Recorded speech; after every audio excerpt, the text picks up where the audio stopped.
काही दिवस मोटिवेशनने चालतात आणि काही दिवस डिसिप्लिनने. आज सकाळी नेहमीप्रमाणे दिवसाची सुरुवात ब्लॅक कॉफीने झाली. जिममध्ये आज बायसेप आणि ट्रायसेपचा वर्कआउट होता. मी आणि माझ्या वर्कआउट पार्टनरने ठरवलं होतं की आज आर्म्सला फुल फाडायचं. प्रत्येक सेट सोबत जोश वाढत होता आणि वर्कआउट संपल्यावर मिररमधला पंप बघून वेगळाच कॉन्फिडन्स येतो. फ्रेश झाल्यानंतर आपण निघालो टायपिंगच्या क्लासला. आत्ता जून एंडपर्यंत एक्झाम आहेत म्हणून थोडा एक्स्ट्रा फोकस करावा लागतोय. मग घरी येऊन ओट्स मिल केलं. त्यानंतर ऑफिससाठी निघालो. आज ऑफिसमध्ये लाईटचा खूप प्रॉब्लेम होता. येत होती जात होती पण काम थांबत नव्हतं. त्यामुळे जेवढं जमेल तेवढं काम सुरू ठेवलं. संध्याकाळी घरी येताना सनसेट दिसला आणि खरंच कधी कधी दिवसातले सगळे चांगले मुवमेंट हे प्लॅन केलेले नसतात.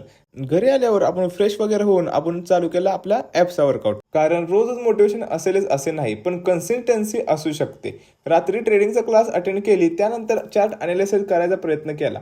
खरं सांगायचं तर ॲनालिसिस अजून जमत नाही, पण हरकत नाही. आज नाही जमलं तर उद्या जमेल आणि उद्या जमलं नाही तर परवा जमेल. महत्त्वाचं एवढंच आहे की प्रयत्न थांबवायचे नाहीत. तर भावानो, हाच होता आपला बिल्डिंग ऑफ माय फ्युचरचा डे 3. कसा वाटला मला कमेंटमध्ये सांगा. व्हिडिओ आवडल्यास लाईक, शेअर आणि फॉलो करायला विसरू नका. बाय.